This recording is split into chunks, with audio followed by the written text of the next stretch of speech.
Tiago, 4º capítulo, leremos a partir do verso 11. Irmãos, não faleis mal uns dos outros.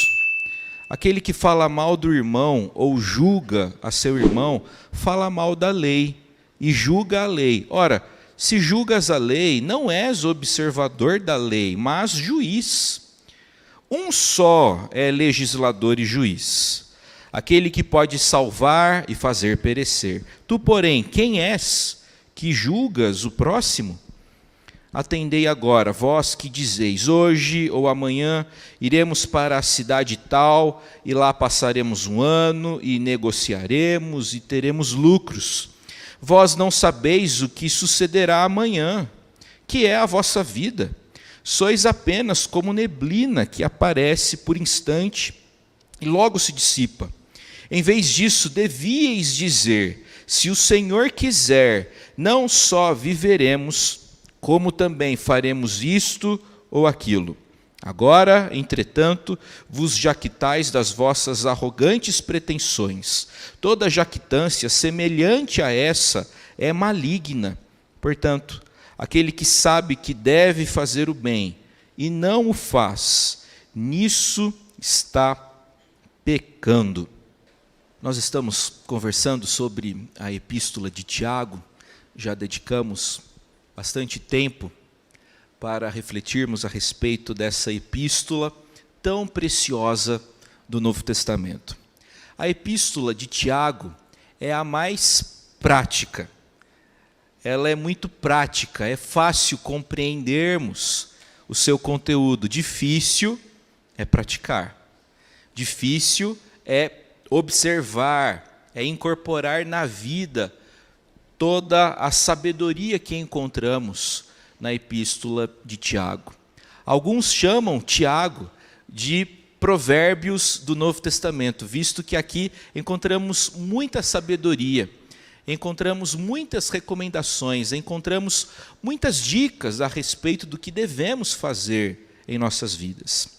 O texto lido trata sobre diversos assuntos, sendo o principal deles a questão do planejamento.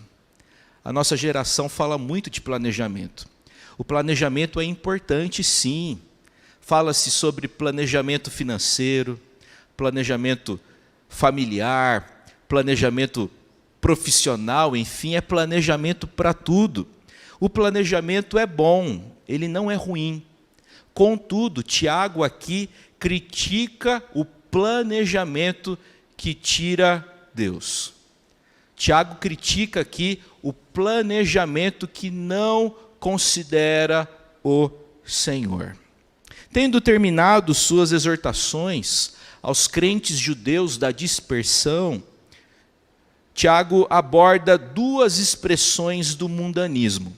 Nos versos 11 e 12, Tiago trata sobre os perigos e sobre a inconveniência da maledicência. E nos versos 13 a 17, Tiago se ocupa a respeito do tema da presunção arrogante, de gente que acha que tem o controle do presente e do futuro em suas mãos, de sorte que entende que pode fazer planejamentos à parte do ser divino. Meus irmãos, a primeira lição que aprendemos com esse texto, com essa passagem, nos versos 11 e 12, é que julgar o irmão é tomar o lugar de Deus. Julgar o irmão é roubar de Deus. A gente rouba do Senhor quando a gente não é fiel a Ele com os recursos que Ele nos deu. A gente rouba de Deus quando a gente quer se vingar, porque a Escritura declara que a vingança pertence ao Senhor, e roubamos de Deus, nos colocamos no lugar de Deus, quando julgamos de forma inapropriada o nosso irmão. Irmãos, diz Tiago, não faleis mal uns dos outros, verso 11. Chama a sua atenção para a polidez, para o refinamento de Tiago. Ele chama de irmãos aqueles que em breve serão exortados e corrigidos por ele. Tiago puxa a orelha dos seus ouvintes, mas faz isso com educação, chamando-os de irmãos. É uma maneira educada e afetiva de dirigir-se àqueles que serão em breve repreendidos e exortados. Que nossos inimigos falem mal de nós, entende-se. Que os não crentes nos critiquem, ok. Que os ímpios falem mal dos pios, normal. Mas irmãos, falando mal de outros irmãos, isso é complicado. Aí a coisa complica, aí fica feio, aí a coisa fica inconveniente. Irmãos, não faleis mal uns dos outros, declara a Escritura. Falar mal aqui significa hostilidade contra alguém no falar. Esse falar mal assume variadas formas: calúnias, injúrias, insultos, ofensas, fofocas.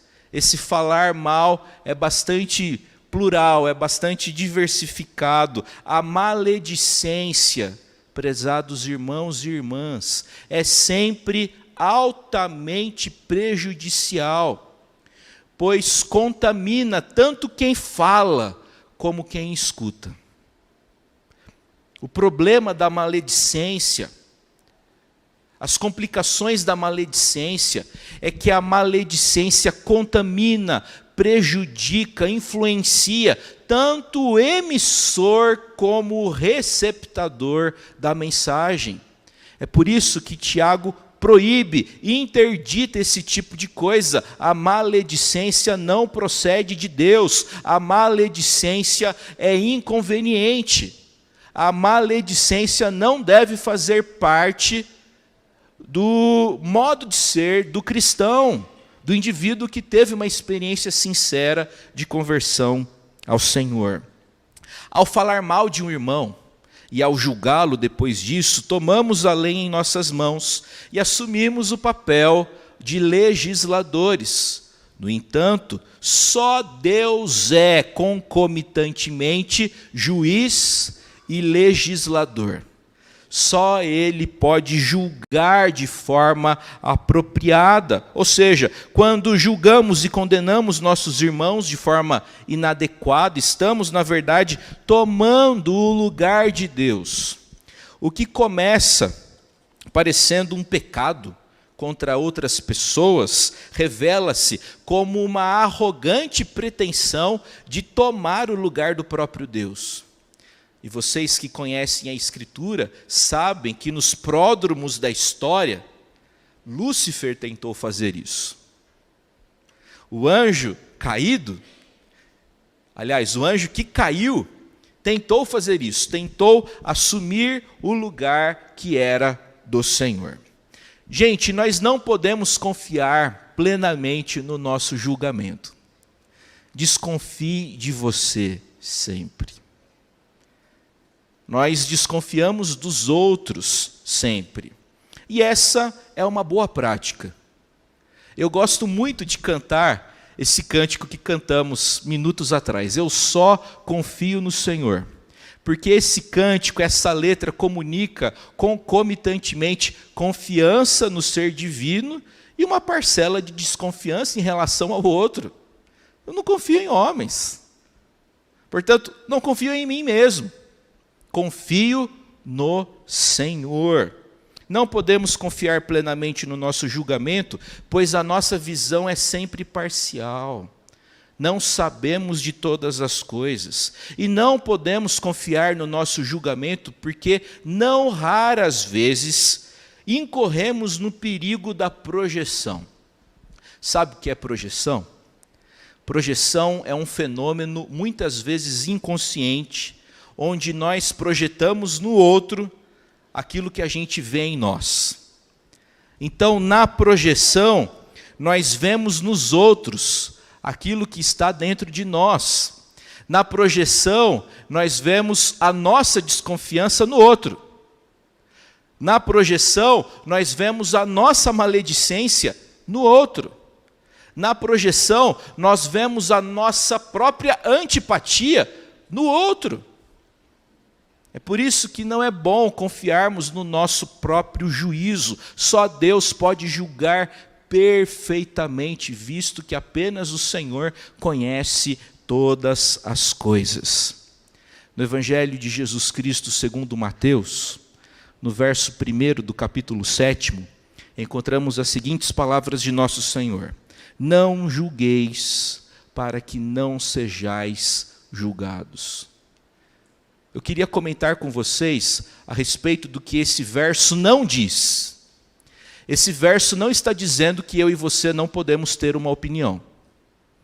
Jesus Cristo teve opiniões sobre seus discípulos, opiniões sobre os fariseus, e não hesitou de pronunciá-las. Então esse verso não está declarando que nós não podemos ter a nossa própria opinião. Mas esse versículo também não está dizendo que a gente não pode ser corrigido. Somos passíveis, sim, de repreensão, de correção e de admoestação. Esse verso 7 do Evangelho de Mateus trata sobre a proibição do que convencionou se chamar de juízo temerário. Temerário significa que pode conter risco ou em que há perigo. Quando é que um juízo é temerário? Quando é que um juízo contém riscos? Quando ele é quando ele é emitido precipitadamente. Queridos irmãos, o desestímulo à maledicência não significa conivência com o erro. Tá bom? A interdição da maledicência não é sinônimo de conivência, de convivência pacífica, harmoniosa com aquilo que é errado. Pecados devem ser descontinuados. Pecados não podem ser tolerados. Pecados devem ser tratados biblicamente. A grande preocupação de Tiago nesses versos era o juízo feito entre irmãos e que não tinha a motivação correta e ajustada. Já imaginou se no lugar de criticar, você orar por aquele que você pensou em criticar? Já imaginou se no lugar de criticar, nós orássemos por aqueles que nós criticamos? Já imaginou se na hora em que a língua começa a coçar para a gente falar mal de alguém, a gente mudar rapidamente a nossa inclinação e disposição e passar a orar por aquela pessoa? O mundo seria melhor, o mundo seria mais pacífico, a igreja seria melhor e mais pacífica, tudo seria muito diferente e melhor se essa fosse a nossa conduta. O primeiro perigo, a primeira expressão de mundanismo combatida por Tiago nessa passagem é a maledicência. Tiago prossegue e começa a tratar daquilo que a gente pode chamar de arrogante presunção, daquela pessoa que imagina que está no controle da sua própria vida. Tem gente que vive a vida como se mandasse em tudo. A pessoa imagina incorretamente que tem o controle do presente e do futuro em suas mãos, o que é uma grande inverdade. A partir do verso 13, Tiago começa a tratar sobre essa presunção arrogante. O presunçoso é o camarada que confia em si mesmo. É o camarada que confia no seu próprio currículo. O meu currículo chama a atenção de qualquer um no LinkedIn. O presunçoso é o camarada que confia nas suas próprias habilidades e competências. É o camarada que confia no seu network. É o camarada que pensa que está no controle do presente e do futuro. A presunção vem de um entendimento errado e desajustado a respeito de nós mesmos, de que o tempo está do nosso lado e à nossa disposição. O autor se dirige aos seus leitores, no verso 13, dizendo: hoje ou amanhã iremos para a cidade tal, e lá passaremos um ano, e negociaremos, e teremos lucros. Fica bastante claro que nosso autor está se dirigindo aqui a negociantes judeus que se converteram ao cristianismo no século I. Judeu até hoje tem a fama de ser bom negociador. E era assim no mundo do século I. Judeus eram bons negociadores, gente que empreendia, gente que tinha os seus próprios negócios. E aqueles que começavam novas vilas e novas cidades sempre convidavam judeus para morarem ali naquelas cidades que estavam surgindo, visto que os judeus traziam dinheiro por conta do comércio e por conta dos negócios. Tá? O exemplo aqui é de um grupo abrindo um mapa e, sem pedir pela orientação divina, essa pessoa escolhe uma cidade, coloca o dedo e diz: nós vamos para cá, ficaremos lá um ano e vamos obter muito lucro nessa empreitada. O que Tiago critica aqui não é o desejo de trabalhar. O que Tiago critica aqui não é o desejo de empreender. O que Tiago critica aqui não é o desejo de ganhar dinheiro. O que Tiago critica severamente aqui é o planejamento sem a orientação divina. O que Tiago critica aqui é fazer planos sem orar. É tomar decisões sem buscar a orientação do alto. O que Tiago critica aqui é a pessoa que não sonha os sonhos do Senhor para a sua vida, como a nossa irmã Jonaide disse em sua oração recente. Essa é a crítica de Tiago. Vocês acham que estão no controle da vida de vocês, estão fazendo planejamentos, o que não é errado, mas é errado sim planejar sem implorar pela direção divina. Meus irmãos, aqueles comerciantes judeus estavam fazendo planos para a expansão de seus negócios, sem levar em conta a fragilidade da vida e a total dependência que o cristão, que o crente tem do Senhor na sua vida. Talvez o melhor comentário no Novo Testamento para essa passagem de Tiago seja a parábola do rico insensato, contada por Jesus e registrada por Lucas em seu evangelho. Aquele camarada, aquele rico insensato, trabalhou durante a vida inteira, acumulou muito patrimônio, acumulou muito dinheiro, ele fez planos para a expansão de seus negócios, só que ele não sabia que ele iria morrer naquela noite. Louco, esta noite te pedirão a tua alma. O que tens preparado? Para quem será? Lucas capítulo 12, verso 20. Também chamo a atenção de vocês para Provérbios 27, verso 1, que diz: não te glories do dia de amanhã, porque não sabes o que trará a luz. Tiago prossegue, e ele vai tratar sobre ignorância, brevidade e instabilidade. Tiago declara que nós somos ignorantes, visto que ninguém aqui sabe o que vai acontecer amanhã. A gente tem alguma ideia, mas a verdade é que todos nós já vivemos dias que pareciam que iriam transcorrer normalmente, e aí alguma coisa acontece que muda tudo. Não é verdade? Às vezes na vida acontecem coisas que tiram a gente do nosso planejamento.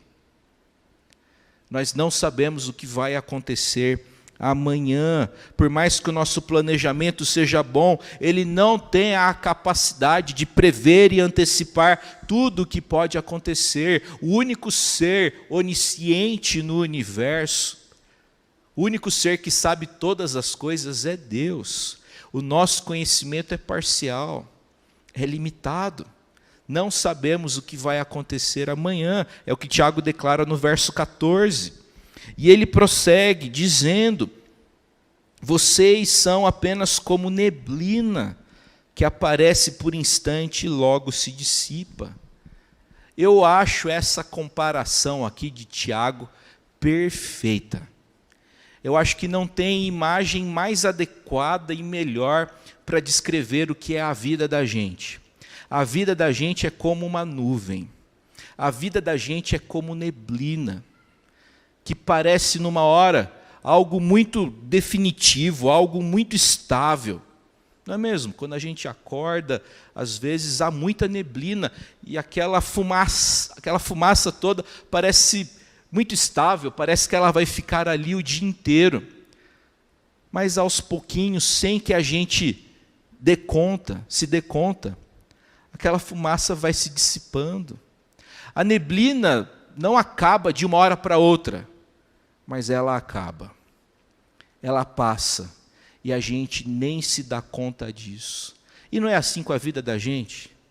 De repente, a gente faz 30 anos. Aliás, tem até um filme, né? De repente 30. E eu vou me entregar aqui. Já assisti esse filme algumas vezes e sempre gostei. Sempre achei legalzinho. De repente a gente faz 30 anos, de repente a gente faz 36 anos, de repente a gente faz 40, de repente o nosso filho faz 12. De repente nós elegemos presbíteros e já se passaram 5 anos. A igreja vai entrar em processo eleitoral, teremos a assembleia no próximo mês de novembro, e parece que foi ontem que esses irmãos foram eleitos, já se passaram 5 anos. A vida é assim, ela passa rapidamente. A vida é como uma neblina, nossa vida é breve. De repente os anos se passam, de repente os filhos crescem, de repente a gente não vê a vida passar, mas ela passou. No livro de Jó, encontramos diversas referências a essa questão da brevidade e transitoriedade da vida. Jó 7,6. Os meus dias são mais velozes do que a lançadeira do tecelão. Jó 8,9. Nossos dias sobre a terra são uma sombra. Jó 9,2. Os meus dias são mais velozes do que um corredor. Jó 14, os 2 primeiros versos. O homem nascido da mulher é de poucos dias e cheio de inquietação. Nasce como a flor e murcha, foge também como a sombra e não permanece. A vida é breve e não podemos desperdiçá-la. A vida é breve e não podemos vivê-la na contramão da vontade divina. Tiago avança e no verso 15 ele ensina que nós devemos viver a nossa vida buscando sempre a orientação do Senhor. Em vez da presunção arrogante de considerar o futuro como certo, como definido, o crente deve sempre submeter o seu plano à vontade de Deus. Veja lá, se o Senhor quiser, não só viveremos, como também faremos isto ou aquilo. Gente, nós precisamos resgatar o sentido bíblico da frase, se Deus quiser. A frase, a sentença, se Deus quiser, é muito popular. Até descrentes, até ateus empregam essa frase, se Deus quiser. Só que na nossa cultura essa frase comunica a ideia de otimismo, não de espiritualidade. Eu vou comprar a minha casa, se Deus quiser. O meu time vai ser campeão na próxima quarta-feira, se Deus quiser. Não sou corintiano não, viu? O Claudião fez assim. Mas eu estou torcendo para o Corinthians, porque os corintianos são muito legais. Não é? Tem muito corintiano aqui. Eu vou fazer uma boa viagem se Deus quiser. A gente usa a frase se Deus quiser para comunicar a ideia de otimismo. E se Deus não quiser? E se Deus não quiser? E se Deus não quiser aquilo que você quer? Então a frase, se Deus quiser, comunica essa boa disposição, essa santa disposição de fazer a vontade de Deus na sua vida. Gente, não existe erro, não existe equívoco com o planejamento. É bom planejar, mas submeta os seus planos ao Senhor. Não seja arrogante, não seja presunçoso de achar que você tem o controle do presente e do futuro, porque você não tem. A vida é breve. Recebi com tristeza a notícia de que na última terça-feira faleceu o reverendo Luiz Fernando dos Santos. Ele era pastor aqui em Itapira e era professor do Seminário Presbiteriano do Sul. Reverendo Luiz Fernando seria o nosso preletor na conferência missionária do presbitério de Indaiatuba, que vai acontecer no próximo sábado. Faleceu, 52 anos, moço ainda, com esposa, filha para criar, aprove a Deus levá-lo. Semanas atrás eu comuniquei vocês do falecimento do nosso irmãozinho lá do Almerinda Chaves, o Ocimar. Faleceu com 39 anos.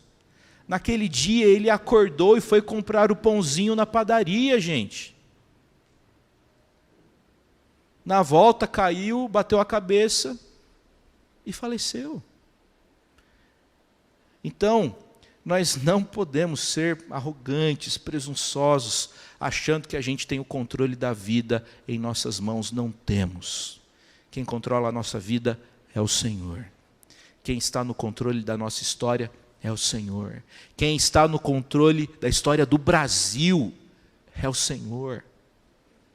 Devemos crer no Senhor e naquilo que Ele tem para nós. Essa atitude de submeter o próprio plano à vontade do Senhor sempre acompanhou os crentes. E eu fico encantado com as lições que aprendemos com o apóstolo Paulo no que diz respeito a essa matéria. Paulo sempre empregou corretamente a frase, se Deus quiser.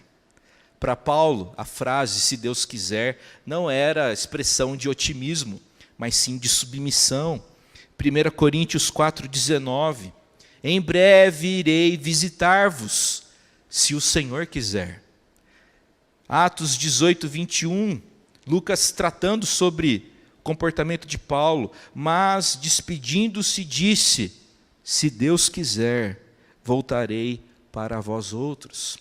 1 Coríntios capítulo 16, verso 7, porque não quero agora ver-vos apenas de passagem, pois espero permanecer convosco algum tempo, se o Senhor permitir.